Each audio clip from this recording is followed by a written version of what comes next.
4 kisah dalam surat Al-Kahfi. Hai, kita jumpa lagi. Assalamualaikum warahmatullahi wabarakatuh. Surat Al-Kahfi merupakan surat ke-18 dalam Al-Quran yang terdiri dari 110 ayat. Di dalam surat Al-Kahfi ada 4 kisah yang bisa menjadi bahan pembelajaran dan renungan bagi kita di dalam kehidupan ini. Adapun 4 kisah tersebut yaitu 1. Kisah Ashabul Kahfi yang menggambarkan tentang ujian keimanan.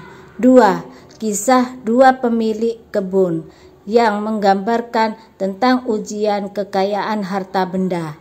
3. Kisah pertemuan Nabi Musa dan Nabi Khidir yang menggambarkan tentang ujian kesabaran dalam mencari ilmu. 4. Kisah Dzulkarnain dengan Ya'juj dan Ma'juj yang menggambarkan tentang ujian kekuasaan. Sebelum lanjut, like, subscribe, dan komen ya guys, agar channel ini semakin berkembang. Ashabul Kahfi, kisah ujian keimanan bagi 7 pemuda yang tertidur di dalam gua selama 309 tahun. Kisah Ashabul Kahfi tertera di dalam Al-Quran surat Al-Kahfi ayat 9 sampai ayat 26. Al-Kisah, dahulu kala kota Afasus di negeri Romawi dipimpin oleh seorang raja yang baik. Namun sang raja wafat dan berita ini sampai ke telinga Raja Persia yang bernama Dicyanus. Raja Dicyanus adalah seorang raja yang zalim dan merupakan penyembah berhala. Raja Dicyanus menyerbu kota Afasus dan berhasil menguasainya.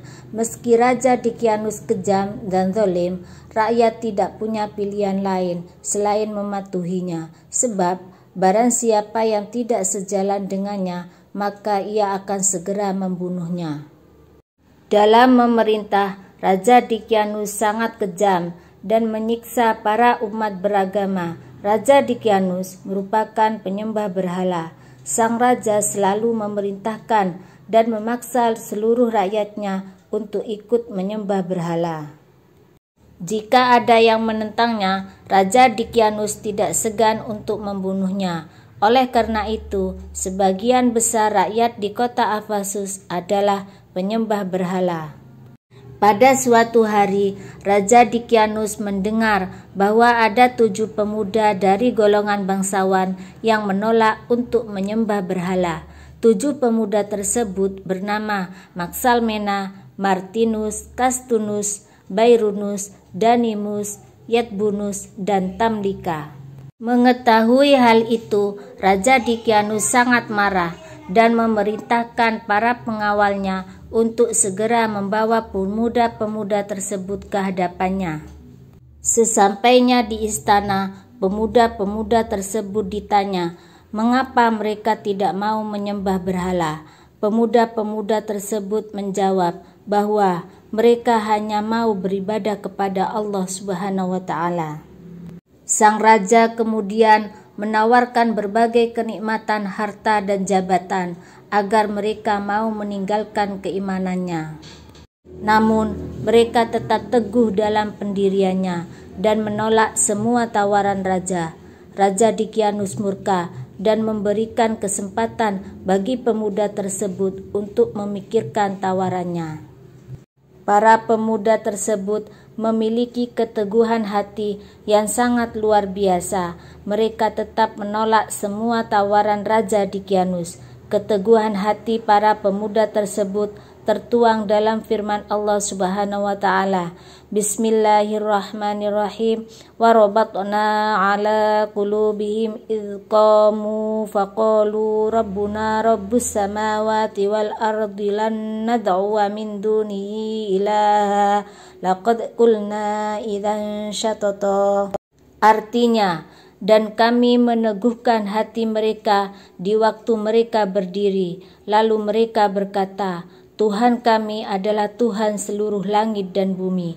kami sekali-kali tidak menyeru Tuhan selain Dia. Sesungguhnya kami kalau demikian telah mengucapkan perkataan yang amat jauh dari kebenaran.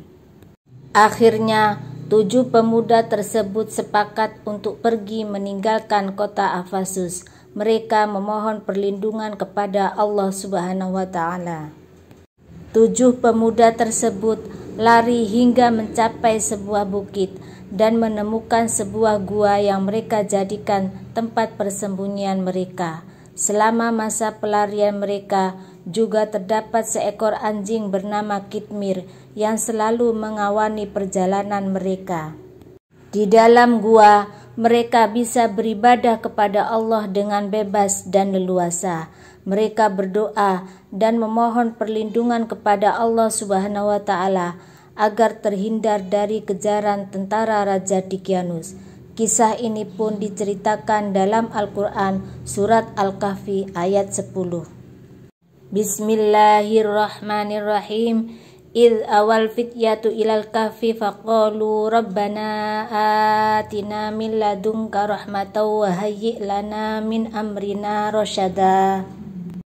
Artinya, ingatlah ketika pemuda-pemuda itu berlindung ke dalam gua, lalu mereka berdoa, "Ya Tuhan kami, berikanlah rahmat kepada kami dari sisimu, dan sempurnakanlah petunjuk yang lurus bagi kami dalam urusan kami."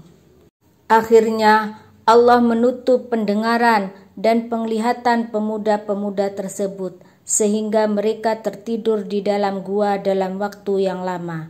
Diperkirakan mereka tertidur di dalam gua selama 309 tahun.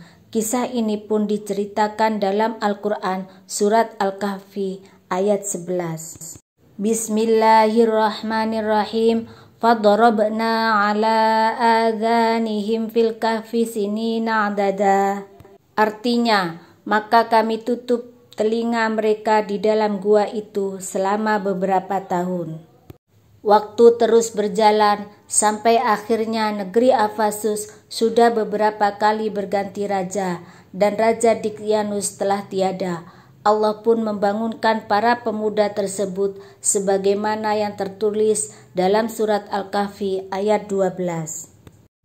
Bismillahirrahmanirrahim. Tsumma ba'athnahum lina'lama ayyul hizbaini ahsa lima labithu amada. Artinya, kemudian kami bangunkan mereka agar kami mengetahui manakah di antara dua golongan itu yang lebih tepat dalam menghitung berapa lamanya mereka tinggal di dalam gua itu. Ketika para pemuda terbangun, salah seorang pemuda bertanya, "Berapa lama kita tidur di sini?" "Mungkin kita hanya tidur sehari atau setengah hari," jawab pemuda yang lain. "Tidak, Allah yang lebih tahu berapa lama kita tidur di sini.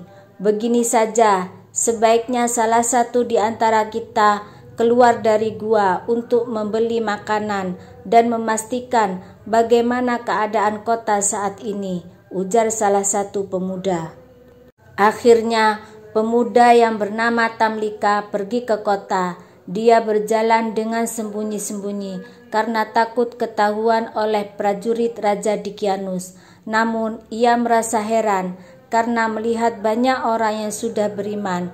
Keadaan kota pun telah banyak berubah. Kemudian, ia bertanya kepada salah satu penduduk yang ia temui untuk memastikan nama kota tersebut. Penduduk itu pun menjawab, nama kota itu adalah Afasus. Itulah kisah para Ashabul Kahfi yang ditidurkan oleh Allah Subhanahu wa Ta'ala selama ratusan tahun.